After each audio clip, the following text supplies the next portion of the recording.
ಸರ್ಕಾರಿ ಪ್ರೌಢಶಾಲೆ ಆರಂಭದಿಂದ ಬಂದಿದ್ದೇನೆ. ನಮ್ಮ ಮಾದರಿ ಹೆಸರು magnetic motor combine.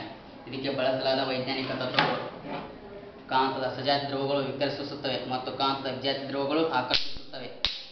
Michael Faraday ವಿದ್ಯುತ್ಕಾಂತೀಯ ಪ್ರೇರಣೆ ತತ್ವ. ಶಕ್ತಿಯ ನಿತ್ಯತೆಯ ನಿಯಮ. ನಮ್ಮ ಮಾದರಿಗೆ ಬಳಸಲಾದ ಸಾಮಗ್ರಿಗಳು: ಹಳೆಯ ಸೌರಭಾಷಣದ ಕಾಂತಗಳು, ಸೈಕಲ್ ಚಕ್ರ, ಅಲ್ಯೂಮಿನಿಯಂ ಫ್ರೇಮ್, ಪ್ಲಾಸ್ಟಿಕ್ ಬ್ಲಾನ್, ತಾಮ್ರದ ತಂತಿ, LED ಬಲ್ಬ್ಗಳು ಮತ್ತು ಗೆಲ್ನಾಮೀಟರ್, ವೋಲ್ಟಾಮೀಟರ್ ಆ್ಯಂಡ್ ಎಮ್ಮೀಟರ್. ನಮಗೆ ಗೊತ್ತಿರುವಂತೆ ಕಾಂತಗಳಿಗೆ 2 ಧ್ರುವಗಳಿವೆ, ಒಂದು ಉತ್ತರ ಧ್ರುವ, ಒಂದು ದಕ್ಷಿಣ ಧ್ರುವ. ಈ ಧ್ರುವಗಳಂತೆ ಸಂಬಂಧಿಸಿದ ಲಕ್ಷಣ ಅಂದರೆ ಕಾಂತ ಸಜಾತಿ ಧ್ರುವಗಳು ವಿಕರ್ಷಿಸುತ್ತವೆ ಮತ್ತು ಕಾಂತ ವಿಜಾತಿ ಧ್ರುವಗಳು ಆಕರ್ಷಿಸುತ್ತವೆ.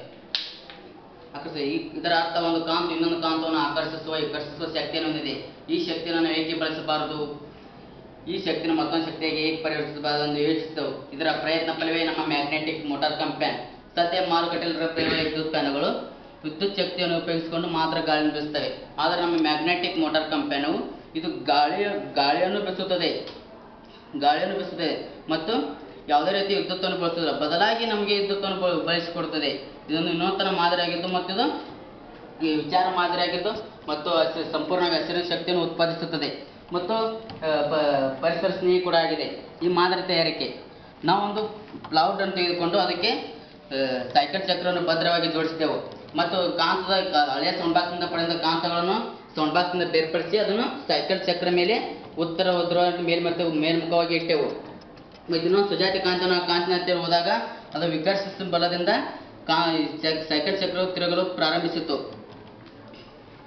ಈಗ ಹೊರ ಅಂಚಿನ ಸಂಪರ್ಕದಿಂದ ನಾವು ಒಂದು ಕಾಂತಗಳನ್ನು ಒಂದು ಉತ್ತರ ಧ್ರುವ, ಒಂದು ದಕ್ಷಿಣ ಧ್ರುವ ಜೋಡಿಸ್ತೇವೆ. ಇದರ ಒಂದು ಕಾಯಿಲ್ನಾದ ಸಮೀಪ ಹೋದಾಗ ಮೈಕೆಲ್ ಫ್ಯಾರಡೆ ಪ್ರಯೋಗದಲ್ಲಿ ವಿದ್ಯುತ್ ಪ್ರೇರಣೆ ಆಗುವುದು ನಮಗೆ ಕಂಡು ಬಂದಿತ್ತು. ನಮ್ಮ ಮಾದರಿ ಗಾಳಿಯನ್ನು ಬೀಸುತ್ತದೆ ಮತ್ತು ವಿದ್ಯುತ್ತನ್ನು ಉತ್ಪಾದಿಸುತ್ತದೆ.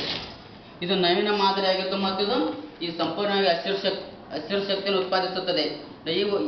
ಈ ಮಾದರಿ ಯಾವ ವಸ್ತು ಪ್ರದರ್ಶನಗೊಂಡಿಲ್ಲ. ಈ ಮಾದರಿಯನ್ನು ನಾವು ಸಿದ್ಧಪಡಿಸಿದ ಇಟ್ಟರೆ ಇದಕ್ಕೆ ಯಾವುದೇ ತರಹದ ಪೆಟ್ರೋಲು, ಡೀಸೆಲು, ಸಿಮೆಂಟ್ ಯಾವುದೇ ಥರ ಇಂಧನಗಳು ಬಳಸುವುದಿಲ್ಲ. ಇದು ತಯಾರಿಕೆ ಸುಲಭ ಮತ್ತು ಉಪಯೋಗಾಗ್ತದೆ. ಒಬ್ಬ ಸಾಮಾನ್ಯ ಮನುಷ್ಯಗೆ ದಿನನಿತ್ಯ 24 ಗಂಟೆಗಳ ವಿದ್ಯುತ್ತನ್ನು ಬಳಸಬಹುದು. ಈಗ ನಮಗೆ ಸಿಗುವಂಥ ಸೌರಶಕ್ತಿಯು ದಿನದ 24 ಗಂಟೆ ಸಿಗುವುದಿಲ್ಲ, ಬರೀ ನಮಗೆ ಬಾಳಿಂದ 7 ಮತ್ತು 8 ತಾಸುಗಳ ಅರ್ಥ ಸಿಗುತ್ತದೆ. ಇಂಥ ಮಾದರಿ ತಯಾರು ಮಾಡಿ ಇಟ್ಟರೆ ನಾವು ಇದಕ್ಕೆ 24 ಗಂಟೆಗಳ ಕಾಲ ನಾವು ವಿದ್ಯುತ್ತನ್ನು ಪಡೆಯಬಹುದು. ಈಗ ಇದನ್ನು ಯಾವುದೇ ಒಂದು ಭಾಗಗಳು ನಾವು ನಾಶವಾಗಿದೆ ಅಂತ ಹೋಗಿ ಪರಿಸರಕ್ಕೆ ಹಾಕಿದರೆ ಯಾವುದೇ ತರಹದ ಮನುಷ್ಯನಾಗಲಿ, ಪ್ರಾಣಿಗಳ ಮೇಲಾಗಲಿ, ಪ್ರಕೃತಿ ಮೇಲೆ ಆಗಲಿ ಯಾವುದೇ ಪರಿಣಾಮವನ್ನು ಬೀರುವುದಿಲ್ಲ. ಈಗ ಒಂದು ಅಣುಶಕ್ತಿ ಸ್ಥಾನ ಅಂತ ಬರ್ತವೆ, ಅವನನ್ನು ನಾವು ಅದರಿಂದ ಬರ್ತವೆ.